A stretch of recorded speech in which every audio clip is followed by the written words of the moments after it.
In this changing world, it's harder than ever to find something extraordinary. Dolphin Tale hit theaters in the summer of 2011, inspiring the world with Winter's prosthetic tail. Our studios were even featured in the film. Winter's fame catapulted the aquarium into a major vacation destination. There we go. To keep up with demand, aquarium officials want to expand. This is a rendering of how they'd like to do it. Their proposal takes over 6 acres of prime downtown real estate and calls for the demolition of City Hall to make way for the new building. The economic impact on the city would be huge.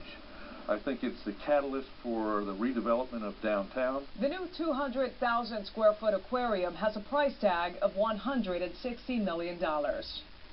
Officials say funding would come from donors, bank financing, and government sources, but before their dream becomes a reality, it must first get the City Council's blessing. Veronica Cintron, Bay News 9. So what do officials expect from the new aquarium and what goes into the type of project? Bay News 9's Holly Gregory sat down with the Clearwater Marine Aquarium CEO to find out. And joining me now is David Yates, the CEO of the Clearwater Marine Aquarium. Big plans.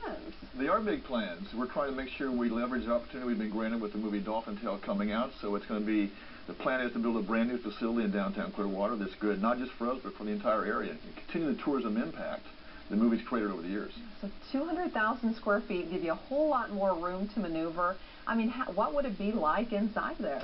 Well, we're going to create a very unique experience. I mean, what we're about is the world of marine life rescue. That really is our mission and what we're about, that combined with environmental education. So the experience we're going to create for guests will be very, very unique. It won't be your average aquarium. It'll be totally different in that sense. It'll be big experience, but it'll be all about the work we do and our mission itself. Now, the Dolphin, Winter is your centerpiece, and it's attracted so many people. Does it have that kind of staying power? Do you expect to see, that excitement continue and people keep coming back for Winter? We already are. We're a year and a half past the movie release, and all the research we've done shows that the impact of movies on tourism, if they have an embedded tourism impact component like we did of actually filming at our facility, goes on for many, many years.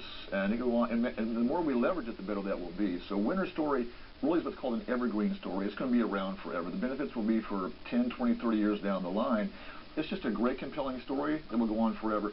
DVDs, for example, when a family buys a DVD, they don't just watch it once, they watch it for years and years and years. So the bottom line is the impact is projected to be very, very long term. This really is a way just to capture the momentum we have right now, to leverage the opportunity and really expand our vision and our work locally here. Logistically, this would go where City Hall is right now. Correct. Any conflicts with that? Anybody have hard feelings about that at all, or everybody's on board? No, we've presented this to the city. We're doing a formal presentation on Tuesday about that. And it will be the city and the voters' decision. It goes to public referendum. They have to decide that's okay. We feel like it's the best for the city and the community and for us. And the goal really is to initiate this project and help reinvigorate downtown Clearwater. And the research we've done shows that aquariums placed in downtowns such as Clearwater can really change the economic landscape of the area. So if we can bring 2 million people in a year to downtown Clearwater, that really is a game changer for the city. And that's the goal. And how much money are we talking here, and where might it come from? Well, the budget is $160 million right now. That is the initial budget we have for the project. And we have a lot of sources we'll be going after. Obviously the donor community, small donors, large donors. We have an international reach now that organizations like us typically don't have. We can do international fundraising because Dolphin Tale blew us up around the world. We're known in every country now. We have a large internet following, Facebook, social media. So we have some very creative fundraising ways to go after that. Most organizations probably don't have our size.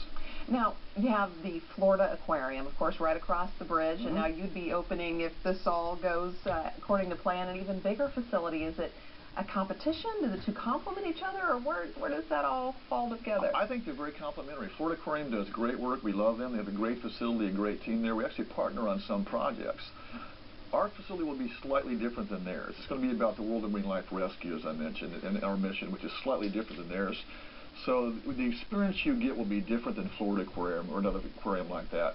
And we think there's room for both of us here. We're both here. We're just expanding our work right now. They're also expanding themselves as we speak. So we think we also have the ability now at the Clearwater Marine Aquarium to really draw from the Orlando tourism market, which is an enormous leisure tourism market, 41 million people a year.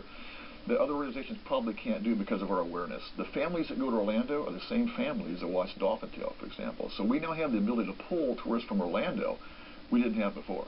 Well, and another benefit that you have on that is that those families want to come across to a beach maybe as part of their, vacation, and then you've got both things that you can provide there. We have an ad campaign in Orlando right now that you're 90 minutes from winter and the beach. So combining, and most tourists that go to Orlando want to spend one day at the beach. So we're saying come to this beach rather than the other side of the state and see winter at the same time. And we're seeing a lot of pull right now from Orlando. So we think a combination of winter and Dolphin Tail's awareness and the beach over here gives us a very unique pipeline from Orlando to Pinellas County. Well, like you said, you've got the plan. That was the easy part. Now you got to go out there and get it. Now we got to do it. All We're right. excited about it. Well, good luck to you, and thanks for talking to us. David Yates, appreciate it as always. Thank you. Aquarium officials are sharing their plans with the city council members today. They hope to get the public to vote on it in November. Well, that's it for today's